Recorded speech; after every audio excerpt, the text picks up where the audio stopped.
बांग्लादेश के माइमनसिंह डिस्ट्रिक्ट के भलुका एरिया में जो हुआ वो सिर्फ एक आदमी की मौत की कहानी नहीं है, बल्कि एक पूरे सिस्टम की नंगी तस्वीर है, जहां अफवाह सच से तेज चलती है और भीड़ कानून से ज़्यादा ताकतवर हो जाती है।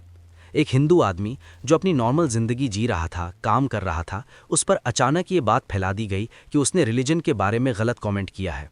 बिना किसी रिटन प्रूफ, बिना किसी वेरीफाइड ऑडियो या वीडियो, बिना पुलिस की कंफर्मेशन के ही लोगों ने फैसला कर लिया कि ये आदमी गुनहगार है।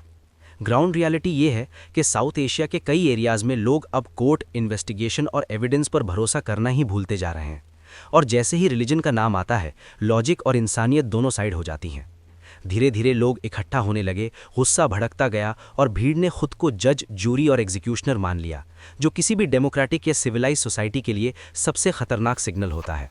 उस आदमी को पब्लिक के बीच ब्रूटली पीटा गया। किसी ने ये पूछने की हिम्मत नहीं की कि प्रूफ क्या है, सच क्या है, और जब मारपीट इतनी बढ़ गई कि उसकी मौत हो गई, तब भी गुस्सा शांत नहीं हुआ। इस पॉइंट पर जो हुआ वो सिर्फ मर्डर नहीं, बल्कि प्योर फियर पॉलिटिक्स का एग्जाम्पल था, क्योंकि उसकी लाश को एक पेड़ से बांधकर आग लगा दी गई, जो ये दिखाता है कि मकसद सिर्फ मारना नहीं, बल्कि एक मैसेज देना था, डर का मैसेज। जब इस इंसिडेंट का वीडियो और विजुअल्स बाहर आए और मीडिया और इंटरनेशनल लेवल पर प्रेशर बना, तब बांग्लादेश की पुलिस और रैपिड एक्शन बटालियन ने ये माना कि अभी तक कोई डायरेक्ट एविडेंस नहीं मिला है जो ये प्रूव करे कि उस आदमी ने वाकई कोई ब्लास्फेमस कमेंट किया हो। मतलब एक इंसान को सिर्फ अफवाह के बेस पर मार दिया गया। ये फैक्ट बहुत अनकंफर्टेबल है, क्योंकि इसका मतलब ये है कि अगर आज एक अफवाह किसी की जान ले सकती है, तो कल कोई भी सेफ नहीं है। हाँ, अथॉरिटीज़ ने कुछ अरेस्ट्स किए, लेकिन ग्राउंड रियलिटी ये भी है कि एक्शन अक्सर तब होता है जब केस वायरल हो जाता है, जब कैमराज आ जाते हैं, जब इंटरनेशनल प्रेशर बनता है, ना कि तब जब भीड़ जमा हो रही होती है। ये इंसिडेंट कोई पहला केस नहीं है। पिछले कुछ सालों में बांग्लादेश में हिंदू माइनॉरिटीज़ के घर जलाने, मंदिर तोड़ने और इंटिमिडेशन के कई इंसिडेंट्स रिपोर्ट हुए हैं, जहां हर बार पैटर्न ऑलमोस्ट सेम रहा है। पहले अफवाह, फिर भीड़, फिर वायलेंस और फिर लेट जस्टिस। इस पूरे इशू को हिंदू वर्सेस मुस्लिम बनाना सच को ओवर सिंप्लीफाई करना होगा, क्योंकि खुद बांग्लादेश के कई मुस्लिम्स ने इस वायलेंस के खिलाफ आवाज़ उठाई है और ये माना है कि मॉब जस्टिस किसी भी रिलीजन का सल्यूशन नहीं हो सकता। असली प्रॉब्लम रिलीजन नहीं, बल्कि मॉब कल्चर है, जहां लॉ वीक पड़ जाता है और भीड़ स्ट्रांग हो जाती है। जब स्टेट लॉ को स्ट्रिक्टली इन्फोर्स नहीं करती, जब र्यूमर्स पर तुरंत एक्शन नहीं होता, जब सेंसिटिव केसेस में पुलिसिंग प्रोएक्टिव नहीं होती, तब माइनॉरिटीज़ सबसे पहले टारगेट बनती हैं। और ये सिर्फ बांग्लादेश तक लिमिटेड प्रॉब्लम नहीं है, बल्कि पूरे रीजन की एक कॉमन रियलिटी है।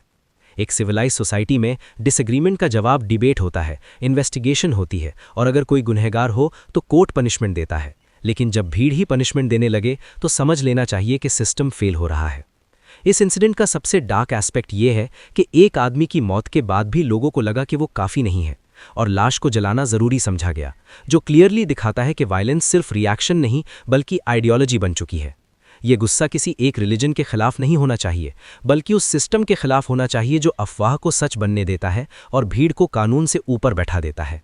जब तक र्यूमर्स पर जीरो टॉलरेंस, मॉब वायलेंस पर इमीडिएट और हार्श पनिशमेंट और माइनॉरिटीज़ की real ground level security ensure नहीं होती, तब तक ऐसे इंसिडेंट्स रिपीट होते रहेंगे, और हर बार हम सिर्फ स्टेटमेंट्स देंगे, कंडेम करेंगे और फिर अगला केस आने तक भूल जाएंगे।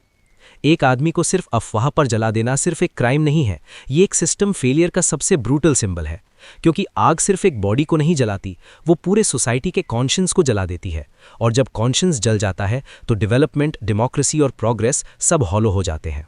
बांग्लादेश के हिंदूज़ या कोई भी माइनॉरिटी कोई स्पेशल प्रिविलेज नहीं मांग रही, वो सिर्फ ये चाहती है कि लॉ उनके लिए भी उतना ही काम करे जितना मेजॉरिटी के लिए करता है, और ये एक्सपेक्टेशन कोई फेवर नहीं, बल्कि बेसिक ह्यूमन राइट है।